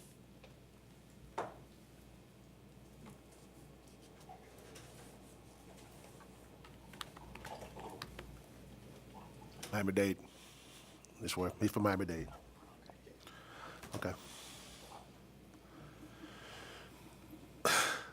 Anyway, we have, anyone else want to speak on this? We have a motion by Commissioner Kemp, second by Mr. Mechanic to approve policy positions for 2019. Seeing no further discussion, all those in favor, let me know by saying aye. Aye. Opposed, likewise. Motion is adopted. Status reports, FDOT District 7 Freight Plan. Mr. Hunter. Good morning. Good morning, everybody. Thank you for having me today and letting me give you a quick update on 4 initiatives that we have ongoing at the department related to freight projects. My name is Brian Hunter. I'm the freight coordinator here in District 7. So the first project that we've been working on is our Tampa Bay Regional Strategic Freight Plan. It was originally written in 2012. There was not a lot of freight planning that was going on in the state, so it was a rather large document, somewhere around 300 pages. We just went through an update process where we updated the facts and figures in there and also incorporated some of the current freight industry trends that we're seeing, as well as local plans like the Tampa, Hillsborough, Polk Freight Logistics Zone that the MPO put together. And so we were able to remove some of that superfluous information that is now widely available, especially in the Florida Freight Mobility and Trade Plan. So we made it a 30-page document, including maps. So hopefully that becomes more readable for everybody, and you all will take a quick look at that and enjoy the freight planning that we're doing here in the Tampa Bay region. Hillsborough County, the port, the airport, they've all been great partners in this effort. And so that's now available on tampabayfreight.com as well as Freight Moves Florida. The second initiative that we've had going on is the Sable Park Freight area study. So we took this area, it's basically I-75 to the east, to the west is Orient Road, to the north is MLK, and to the south is the crosstown. It's a heavily industrial area, so we've been looking at that and seeing how that area may change over the next 20 years, what the current activity in there, what the circulation is, how the freight and trucks and distribution centers that operate in this region, how they impact our network and the local network as well, and what can we do. We're starting to see a transition from the type of development, industrial development that is there now, to meet the e-commerce economy that we're starting to see. So how will that change over the course of the next 20 years, and what improvements do we need to do out there to stay on top of that and make sure that we have an area that does support that industrial and commercial property? And so that should be wrapping up in the next month or so. We are working on the recommendations now, and so hopefully we'll be able to bring that back to you guys at some point with some recommendations for that area. And if we get some good results from that study, there's 6 other areas in the district that we'd like to do further study on. The next thing that we've had for a long time is our comprehensive freight improvement database. And so this is, when I go out and I talk to people who run warehouses, our transportation managers, truck drivers, all those type of folks, and they have an issue on our roadways, they can either let me know or they can go to a website, notify us of where that issue is, and when we do a resurfacing job or a reconstruction, we'll address that during that. And then some of those projects, we may not have something programmed for the next 5 or 10 years, and they're important enough for us to go out there and do individual small operational improvements. So having this as our backbone, we've been able to get some funding and dedicated that, or sent that over to our traffic operations folks to use, using their safety push-button design build process. And so we have a couple projects that are here in Hillsborough County that we're going to address using that freight funding. One of them is US 301 at Mango Road. If you go down Mango Road, there's the only 2 truck stops that are in Hillsborough County, right in that area. And so we do have a lot of trucks that make that movement. They either are coming south on 301 or north on 301 to access Mango Road. They overtrack onto the side area there. Sometimes it jostles the load. It just becomes a problem for truck drivers. So we're going to just expand that asphalt out a little bit more so that they can make that turn. The second project is US 92 at Forbes Road. This is a very heavily trafficked corridor. As you can see in the aerial, it's kind of faded out, but there's quite a number of trucks just in this one aerial shot. And so the northwest and the northeast quadrant, the trucks overtrack onto the pedestrian landing area, so we're going to make some improvements there to allow them to make that turn without having to do that. Next one is US 41 at 16th Avenue South. That's just north of Causeway Boulevard. There's 3 or 4 distribution centers that are located on that smaller side road. There's a beverage distribution, a furniture distribution center, and electrical, I believe. And so when they come out and they make that northbound turn, they also overtrack onto the curb and the sidewalk, doing some damage. So we're going to have that issue addressed using this process. And then the final thing I wanted to update you guys on is we have a National Highway Freight Network, and as part of that, they have the National Highway Freight Program. So we can, if your road is on the National Highway Freight Network, which the roads that are highlighted here, the orange ones are the actual National Highway Freight Network. The red ones are the intermodal connectors. So the 2 we have in Hillsborough County, one connects down to Hookers Point, Port Tampa Bay's facility, and then the other one connects to the CSX intermodal yard that's off Broadway. And then the blue line is our critical urban freight corridor, and that connects on Causeway to US 41 all the way down to the Port Red Wing area. And the Hillsborough County, or the Hillsborough MPO, helped us get that designated. We had to go through FHWA to get that done. There's a certain statutory limit on the mileage that the state of Florida can have as critical urban freight corridors. So they were great help in getting that done. And as part of this whole network, we can apply for project funding. And the second round that we just went through, we got a bunch of awards for projects in Hillsborough County. They include some additional funds for the US 41 grade separation project that was mentioned earlier.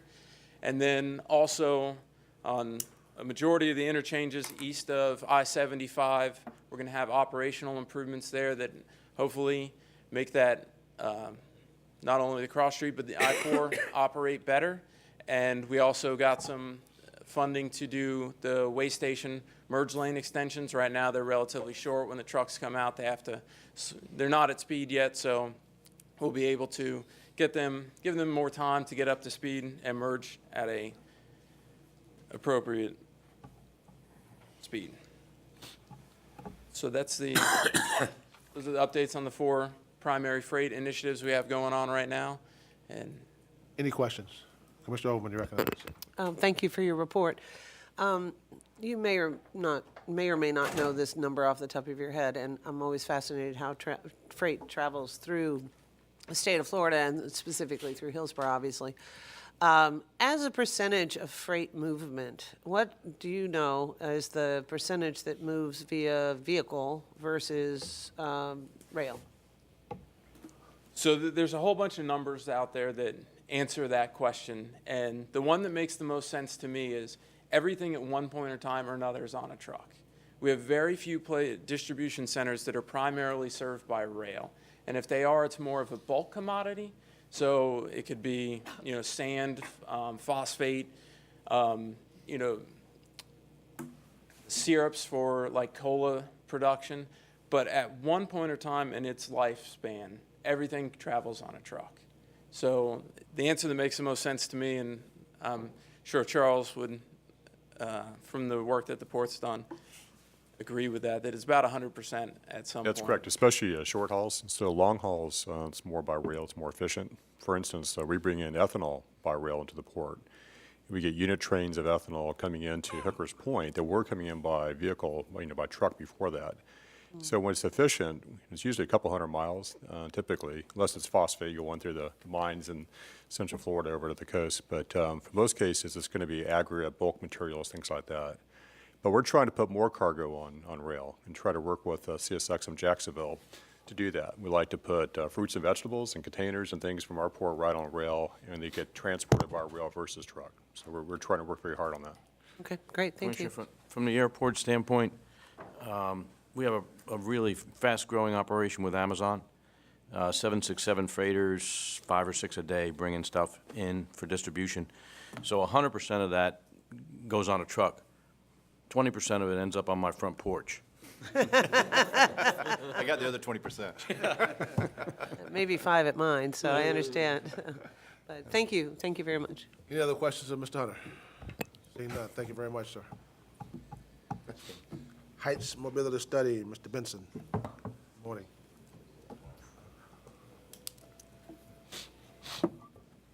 Very much. Stephen Benson, FDOT, here to give you a status update on the Heights Mobility Study that's been going on for about a year and a half now. The purpose of the study was initiated and requested by this MPO to take a look at the Florida Avenue and Tampa Street corridors, which are US 41 business, and identify a major improvement to those corridors to improve walkability, improve access to neighborhoods, and bring back some of the operations as a main street to actually complement the businesses and redevelopment that's happening on the corridor. And we established that study to look at the entire corridor from Bird Street up north of the river down to I-275. So this would include what we call the one-way pair segment of Tampa and Florida that go from downtown and tie in to a two-way section up at Violet Street, which is just north of MLK. It winds through the neighborhood and then proceeds south on MLK.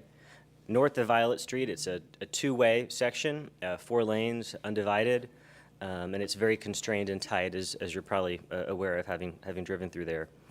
The study timeline, it began back in October of 2017 to have a series of meetings and workshops with the neighborhoods and neighborhood associations to kind of build a consensus around what they want to see done. A lot of the previous studies had looked at, for instance, two-waying all of the corridor from downtown all the way up to Violet Street. And there are some other ideas that were also requested and looked at, but the bottom line is it's a constrained, tight corridor, and we can't fit everything that we necessarily want to be able to fit. And so going through those trade-offs is what we were doing with the neighborhoods there for the first 6 months to a year. And so phase 2 is additional community outreach and implementing some short-term improvements, safety improvements primarily, such as crosswalks and signage that can move forward right away as we look to program kind of a bigger, more reconstructive project that would be more transformative. There are some related efforts that are really kind of influencing the baseline assumptions and some of the recommendations that we're going to be making. Those studies are the Tampa streetcar study that is tying in here on the southern end.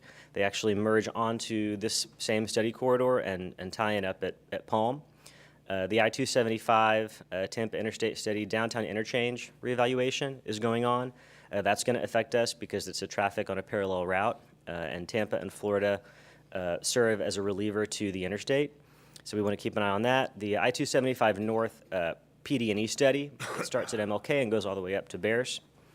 The Regional Transit Feasibility Plan that is moving into project development now by TBARTA, and HART's arterial BRT study that's looking at the existing Metro Rapid service on Nebraska, as well as all of the other parallel routes to identify improvements for an actual dedicated guideway north-south somewhere through that area. And so we think that our corridor is potentially going to be one of those recommended routes for BRT. So as I said, phase 1 was community outreach and visioning and identifying short-term improvements.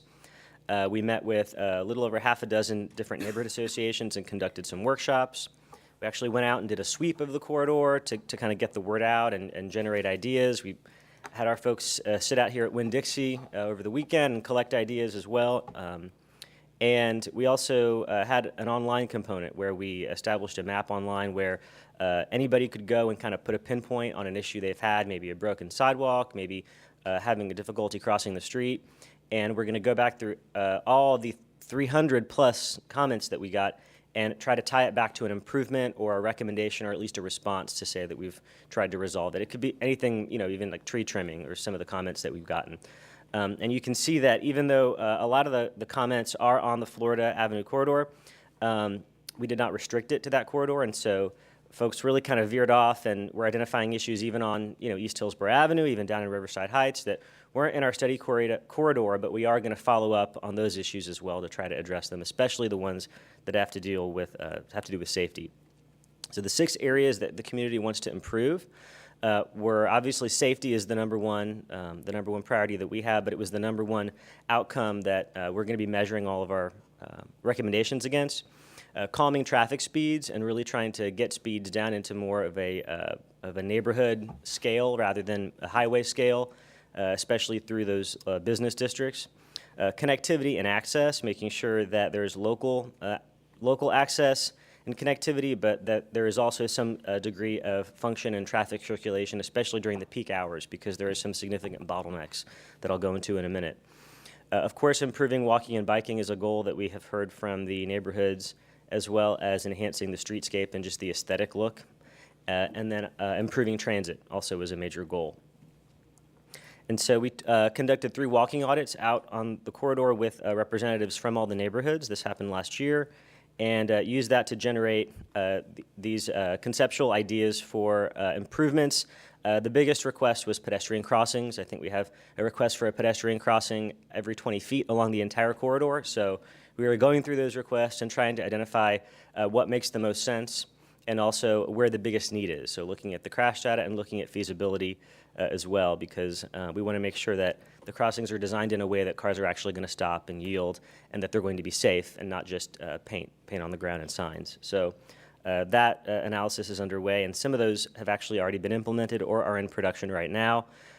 Some of the 2 that were completed late last year were 2 here at the northern end of downtown on Florida Avenue heading north, and then there are 3 that are planned for the Tampa Heights area. There's a huge amount of people that are crossing Tampa Street since the armature works opened, and then there is no crossing there.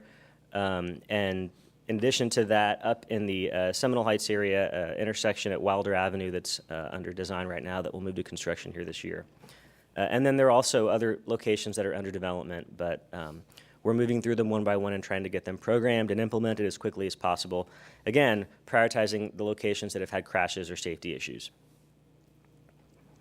Another idea that came out of this was looking for low-stress bike routes. A lot of the folks were not comfortable biking on the state highway, especially in a 4-foot bike lane. So we did go ahead and, after consulting with the city of Tampa, this area has the benefit of having a really great grid system. And so establishing parallel route bike boulevards on Ola and Central is also going to help with some of the traffic calming goals that the neighborhoods have asked for as well. So those are moving forward. And then onto the corridor redesign. We did hold a workshop with the neighborhoods to actually allow them the opportunity to redesign the corridor if they could, be king for a day and incorporate everything they wanted to incorporate within the limits of the right-of-way, which are really tight. And so those are pictures of how that workshop went. And moving into the recommendations or the identified alternatives that we've developed, some of them have to do with dedicated transit running ways, and some of them do not. This first one here is taking a look at the one-way pairs, which are in kind of that orange-yellow color, and reducing the number of lanes in each direction from 3 to 2, and widening out the sidewalks, as well as incorporating a protected bike lane cycle track on the southbound Tampa Street corridor. North of there, where we're in the constrained section, we're identifying this option to allow on-street parking operate in the periods of the day where there is no congestion or there's limited congestion, and then having those parking restrictions go into place during rush hour to allow that lane to be used for general traffic. The same recommendation, but actually taking that northern constrained section here on the top and reducing it down to 1 lane in each direction, so a 2-lane typical section up from Violet all the way up to the river through Seminole Heights, with a center turn lane there, and then widening out the sidewalks with the rest of the space that's available. The third option is the full two-waying all 3 of these roads, which has its own associated pluses and minuses, but it would essentially be the same 2-lane typical section all the way through, and then widening out the sidewalks to the back of the right-of-way. And then into the transit alternatives, we did go ahead and evaluate alternatives that provide for a transit guideway. The existing conditions, however, the existing transit service do not necessarily justify a dedicated lane for transit. There are 3 routes that run along Florida Avenue. Route number 5 actually peels off at Palm. Route number 6 peels off at Florabraska, and route number 1 goes all the way up to the river. But those frequencies are very, very low and likely would not justify reducing a lane if they were going to be kept at that same level. So we are coordinating with HART to determine what the vision is for service expansion, and if the service expansion plan identifies a need for a dedicated lane, we've identified some concepts here for how we would accommodate that on the state highway. So for this first set, it's again reducing a lane in each direction on the one-way pairs and providing a dedicated bus lane or a shared bus lane and also right turn access lane for businesses. And then on the northern constrained section, reducing it to one lane in each direction and providing a bus lane that is bidirectional. So the bus would actually share northbound and southbound would share the same lane, and at the stations they would peel off. So it operates similar to how the streetcar operates in the Channel District, where it's double tracked and then merges back together. And then continuing that same two-way busway down onto the one-way pairs is also the last option. So before we identify preferred alternative, HART is going to get proceed with the arterial BRT study and identify what the service patterns and service changes are going to be. And here in the next steps, we're going to be finalizing the vision document and actually moving forward to get some funding set aside to make some improvements. And so in 2024, we were able to set aside $18 million for the reconstruction of Tampa Street and Florida Avenue up to Martin Luther King. And so this next cycle, we're going to be working with the MPO to do the same for the remaining sections up through Seminole Heights. And with that, I'll be happy to answer any questions that you may have. Thank you. Commissioner Overman, you recognize. Mr. Benson, thank you very, very much for this report. As you know, I've been hyper-vigilant on this corridor for quite some time, living in the area, but also being very much involved with the community as well as the businesses in that area. For 3 years, I've been waiting for a crosswalk and a light at Florida and Wilder, which is where at 3:30 and 4 o'clock in the afternoon, as rush hour builds on Florida Avenue, we have children weaving in and out of bumper-to-bumper traffic.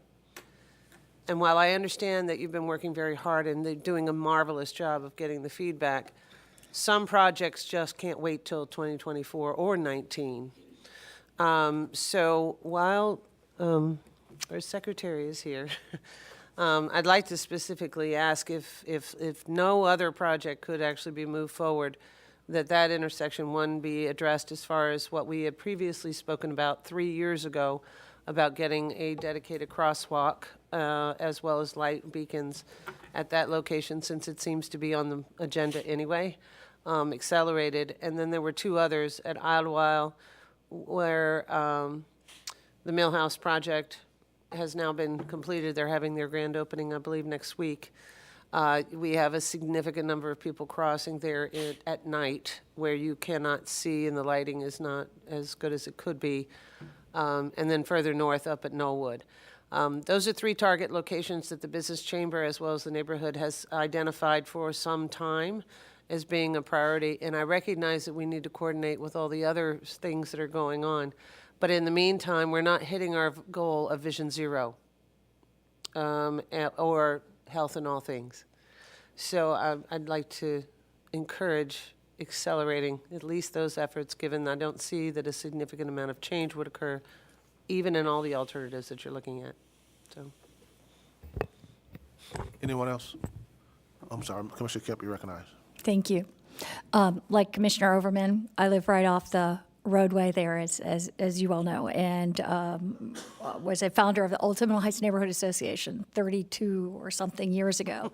I twice spent great portions of time organizing campaigns to redo Tampa and Florida streets, and before this board with big crowds of people and before the city council and everyone else. So I'm really happy to see, I do believe this time, I kept being told, well, it's on the list, it's on the list, it's gonna be eminently done. I've heard it like forever. So I feel like this time it will actually be attended to, and it's way, way, way overdue, as I think we all know. And I could talk about, and ditto to those comments, I have shared with you many, many more. But something just occurred to me actually when I was just watching this again, and it was the very first slide, which always drives me crazy when I'm walking down any sidewalk, not to mention how scary it is anywhere on Florida Avenue, but just the poles in the middle of the sidewalks has always been a huge issue for me, and something that just occurred to me with the really limited roadway and everything else, is the possibility, and I know this would go to the city of Tampa, Councilman Maniscalco, but using mobility fees to underground the electrical. So that you could open up the sidewalks, because it's a huge mobility issue that you can't get a wheelchair, you can't get a bike, you can't get a person, and you're on the edge. And since the space is so precious, it would make sense to me that you could use those for mobility fees to get people sidewalk areas. So anyway, I'm just throwing that out there. Councilman Maniscalco. I'd like to echo the sentiments of both commissioners, but also say thank you to you, and I see Roger Roscoe and the secretary in the audience for always being responsive, because I've called, your office on, issues in the Heights, specifically Violet in Florida, and you're always extremely responsive and extremely helpful. And I know that, you do listen and we are moving in the right direction, but in regards to the crosswalks, I cross that street. I have a friend that lives at Central and Frierson, and we walk down there to cross Florida, and at rush hour, even as adults, it's, we use common sense, but still, it's extremely dangerous. But crosswalks would significantly help the situation, and they're easy. I know everything costs money, but these are simple and life-saving. Thank you. Mr. Overman, you recognize. And I'll keep this short. The other issue that I brought forward is an easy, very quick address, is to lower the speed limits, or to put speed limit indicator signs up, solar generated, something to let people know that they are exceeding the speed limits in off-peak hours by 15 to 20 miles an hour, significantly on Florida, and it's creating an enormously unsafe situation. So thank you. Mr. Benson, let me thank you also. That's a district that I represent, and believe me, before Commissioner Overman became a commissioner, I used to hear from her all the time. All the time. 3-page letters. Yes, sir, indeed. And you still do, right? I still do. So I want to thank you very much for your presentation. Thank you much. Okay, thank you. Executive Director's report. Thank you, sir. And board members, I committed to you that we would have a follow-up discussion about that MPO merger study at our policy committee, and we did do that last week because regional planning and coordination is important. What happens right over our borders is important. So are there ways that we can do a better job? And the discussion out of the policy committee was, let's do a better job with the organizations that we have on the books. We have a couple of them, not only the Tampa Bay Transportation Management Area Leadership Group, which is the Tri-County area, but we also have on statute and in interlocal agreement, the MPO Chairs Coordinating Committee. So when this is a group that was not even really addressed or looked at in the MPO merger study that you saw presented last month. So the policy committee discussed that we would like to look at how do we streamline our planning, streamline and unify our regional coordination processes. Yes, I did.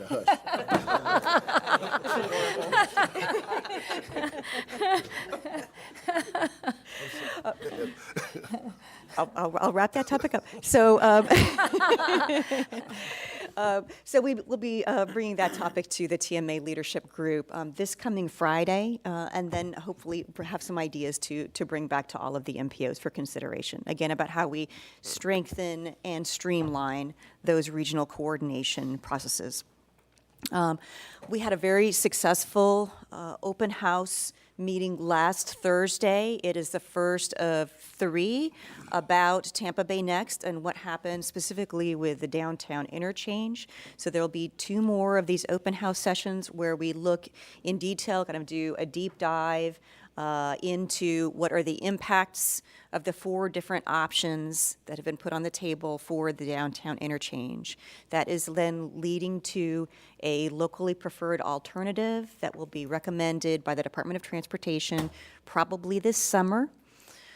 So our board would be potentially sending a letter of comment to the Department of Transportation this summer.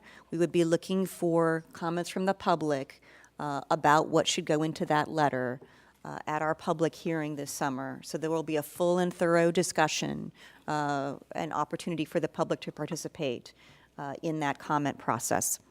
And then the last thing that I'd like to mention is that that I had the opportunity to speak at the National Conference of the Transportation Research Board last month, and I just want to tell you that this organization is doing high-performing and meaningful work in large part due to your leadership. The Health in All Policies approach that you all finalized last month and is now feeding into our State of the System report is creating new performance metrics that tie those federally required performance metrics that we've been talking about, tying those to public health outcomes. And so that's what I was talking about at the national conference, and there was a lot of interest in this work, which is, kind of cutting edge. We're kind of cool. So anyway, thank you so much for your support with all of that. Our next board meeting is on an unusual day. It is Monday, the 11th of March. And so hope to see you all there. Commissioner Smith, you recognize. Thank you. About the open house workshop and the public outreach on those preferred, what will emerge as a preferred alternative or some maybe other alternatives. One thing that was noted to me by some members of the public is there was no build option in those boards as is required. And so, that was missing from something the public could comment on. But also, and I've talked to other people about this, the format of that open house is fine, I guess, for informing people, and you put your comment in a box. But I'd like to know if there's some opportunity in that process to have public comment and input in a format where members of the public speak to the group and hear each other speak, and stakeholders then speak and answer, and we have a real conversation instead of everybody kind of mailing a postcard in or, in a comment box. Is that going to happen in this process?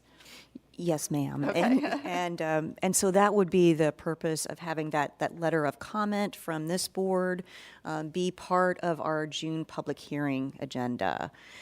So that members of the public at an evening meeting would have the opportunity to address this board about the position they'd like us to take in regards to the options for the downtown interchange, including the no-build option. Okay. Thank you. Any other questions? Commissioner Overman? No. Okay, all right. All right, is there any old business? Any new business? Commissioner Overman? Thank you. Thank you. The good news is that I think all of the various different stakeholders for the sales tax referendum are working hard with their staffs to come up with some great ideas on a short list, depending on how the outcome of when those funds will ultimately be available, if at all, this year. Many of the staff members are working on their short lists for either shovel-ready projects or other projects that they have on their list that we might have done at a later date. I have been working with some of the stakeholders just to say, hi, where are you with your list and what does that look like? And the best opportunity for us to have a coordinated plan for our oversight committee to review in the event that we have any funding in 19 is to have that working group work together to do sort of a show and tell. Hi, this is what's on our list, so that if there's some prioritization that can occur that would accelerate getting good use of those funds, might be a good idea. So I had recommended that maybe at some point in time after those groups get together and compare their projects with the professionals, with the planning and the engineers and the financial planning folks, very quickly to put it together and then present to the MPO at some point in time each of those staff's decision that they will ultimately take to their boards for approval. That way, maybe we might have a list in June or July for the Oversight Committee to review with possible funding in September, if that's an option. But given that we've clearly discussed in today's meeting the priority of safety in our schools and our children, it would give us a possible opportunity to maybe accelerate some of those if the funds become available before January 1. So I'd like to make a recommendation that if as that unfolds, that we schedule a presentation at a future MPO meeting by staff of the 5 agencies receiving the SERS tax funding for the purpose of addressing what we're going to approve with an interlocal agreement, or has been approved in that case, and any projects that they would feel comfortable bringing forward, just so that the public is aware of it and we are as too, as far as where we plan. There's a motion by Commissioner Overman, second by Councilman Maniscalco.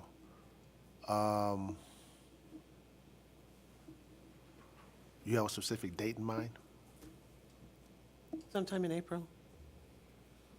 I don't know if that's going to be possible that fast. Mr. Lott, Mayor Lott, you have a Just to question? be clarification here, you're asking, like, Plant City to bring the list to the MPO? No, bring a list to the other stakeholders just to compare lists. And so that if there's an opportunity to coordinate efforts, where there's not duplicity, or where by coordinating, it gets better, that way they can make recommendations to each of their stakeholders. But it gives us an opportunity to work on this before we find ourselves trying to offer the Oversight Committee a list that doesn't seem to make sense. Well, we, just for the record, our list is ready. Good. And we always coordinate with the county, so we work hand in hand with county staff, so that's already been accomplished. But I understand there's probably more coordination between the county and Tampa and so forth as well. So, but our list is ready. Okay, And great. the county's already seen it, so. Commissioner Kim. I would just say that within each jurisdiction, they're responsible for their own projects. It's already going before the IOC. I just don't want to create more redundant bureaucracy, and I think this might be a step towards that. I just don't support it because we're going to be already hearing it, and you maybe haven't experienced this already, but you're going to be very much vetting anything that comes from HART.